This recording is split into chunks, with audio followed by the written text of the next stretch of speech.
to introduce the new board members and ask them to stand up. And I'm not going to read their bios, I'm just going to tell you their names. So, Tiziana Tirabini. I think she's traveling. Oh, okay. So she got it. And, she stood up on the plane. Mike Cote, can you stand up? Yeah. Mike? And Lisa Vanden Heuvel, can you stand up? If you'd like to know more about the two of them, and Tiziana, obviously go on to voting because it was a really nice bio on each other. We're really lucky to have them.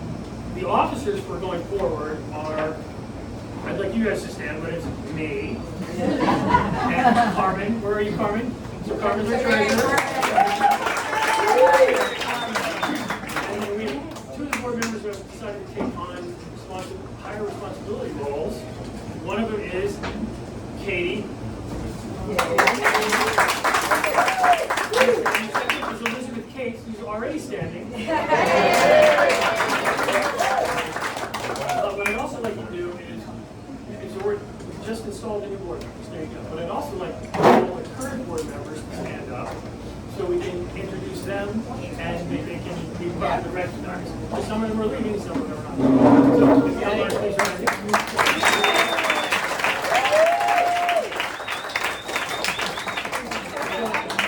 We're losing three very active and important board members, but we're replacing them, but they'll be tough to replace them. But they did their job, and the reason that we had the club that we had, and the things that we did, a lot really were about David and Maya and Mark.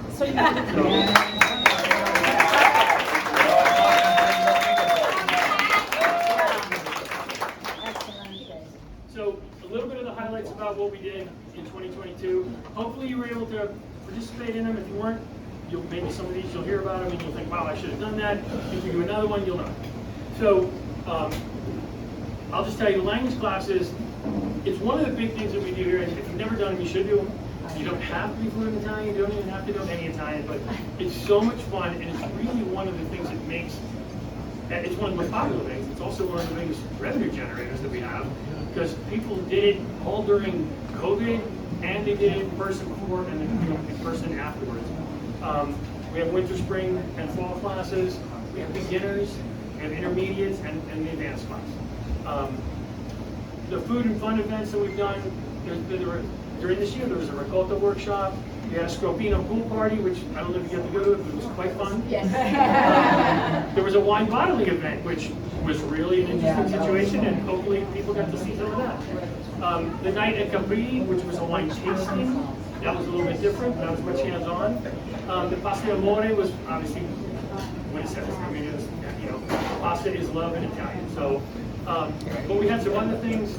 The Italian travel, under that week, we've had speakers online. Most of them were Zoom, but because that's the way they really can reach a bigger audience. But we had Italian citizenship meetings about people who have literally done it and found out how to buy property and how not to buy property and how not things going to happen really quick, because not a lot of things happen quickly immediately, especially if the government's involved.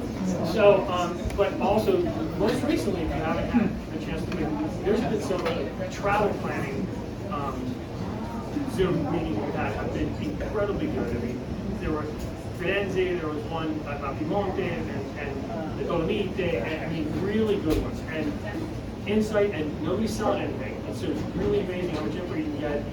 And really, I'll say it certainly inspired me to go back. And I'm going to be in Europe, and I'm just going to stay an extra 10 or 11 days, and that's where I'm going. So, it's going to be good. We try to move it into some arts and culture stuff. I mean, we had a Homa tour, which is the Hawaii, the Mohammedan Museum of Art.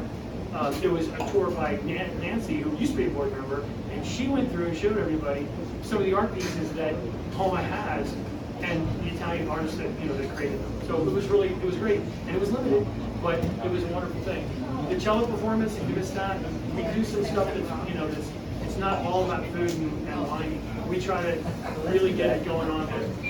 Any anything associated with the arts and culture and architecture, anything we can do with this. And of course, Picante de la Sera from Maya was just a wonderful event. We didn't get to go to that. That was just a 90 opera. That was a 90 opera, and it was for non-opera people. It was fabulous because it was the way you could internalize it. And thank you, Maya. It was wonderful. I really enjoyed it. And the Cafe Letterario, we did a lot of things there too. And our annual events that we're going to continue to have. I mean, this year we had the Corsa di Castellano, which was a wonderful event that we had at La Pietra. And then the annual picnic in the park, and it's usually right around Easter, and we just had that, and I knew you were there. And then La Cena Natale, which is our Christmas dinner, and that was in Waikiki, and it was a lot of fun. Those are the ones, obviously Castellano was more of an annual, a 10-year annual party. We do a lot of community events. We're trying to do more. Because of David, we did a really wonderful event about the 100th Battalion, which is a huge Hawaii tie, and their battle going up through Italy, and what they did to really free the Italian people. And it was really inspiring because most of them were gone. Let's face it, they were 22 years old or so 80 years ago, right? So it's tough for them to be around.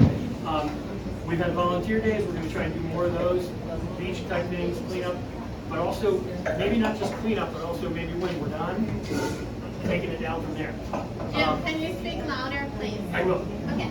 And then we did have one event, which I think leads back to a little bit to language classes. We had a language free-for-all, and it was at the shop, and it was a really wonderful thing, and it was for anybody, and we showed up, there were coloring books and little games and stuff like that for almost one-word answers. It was really a fun thing, and we'd like to do more of those. So those are just some of the things we did in 2022. And another part of our annual meeting is not only what we've done and what we're going to try to do, but kind of the financial update and report of where we are. We had a really wonderful year in 2022. Most of our revenue is generated from events we do, classes, the language classes, our membership fees and donations. And our expenses obviously are related directly to those. I can tell you that for a 501c7 that we are, we had a fabulous year such that we were probably about $10,000 in the black, and we were able to use that money just to supplement the fabulous Festigiamo because we knew we ran that at a situation where our cost per member was not going to cover it. We knew we'd have a fabulous year in 22, and we did. And so I'm very proud of that. And actually, everyone who participated, board member or not, should be proud of that.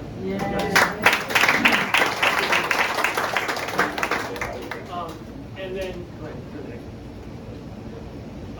where it comes to future events, we've had a lot of feedback from people saying, it's great to go to things, and I've said this to some of you, it's great to go to things, but I don't really just want to be served Italian food or served Italian wine or have something on a plate. I want it to be a little more interactive. So we've started talking about things that will foster more membership relationships. Because really, people have joined this club because they've said, I want to not only get to know more about the Italian culture, but also the people who feel the way I do, or the way they do. And that's what we want to try to do. And that's why, if you've seen the Ideas and Adventures boards that are up, the Ideas and Adventures board, we're looking for any ideas that people have about how do they want their, I don't know how it's not already do, but I'll try. What do they want their Italian society to be about in 2023?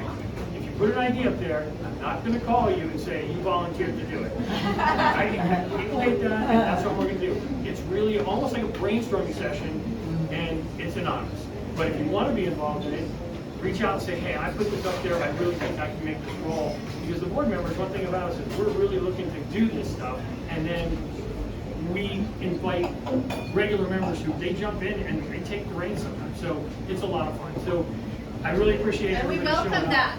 Pardon? Yes. We welcome that. Oh my God, yeah, because we don't want to, it's not about the 9 of us trying to do all the work for everybody. And So it's like there's committees, but somebody could be on a committee without being a board member. Indeed. Do you feel like you could help in a certain area? we could, and because there's people that want to be on committees associated with, no, I just want to be involved in in advertising but not running it, or I want to only be involved in running it, I don't want to organize it. So we do that a lot, and anything people are interested in doing, we'll take that. So there's pens all around. There's a couple of sheets over there. There's pens over by Elizabeth. If you have an idea that you would like to do, put it up there. If you'd like to help, put your name on it, and we'll call you. If you just have an idea and just not a lot of time, that's okay too. We just want to make this as much, think of it like a brainstorming session, right? So get your ideas on there, get creative, get crazy, it'll be fun.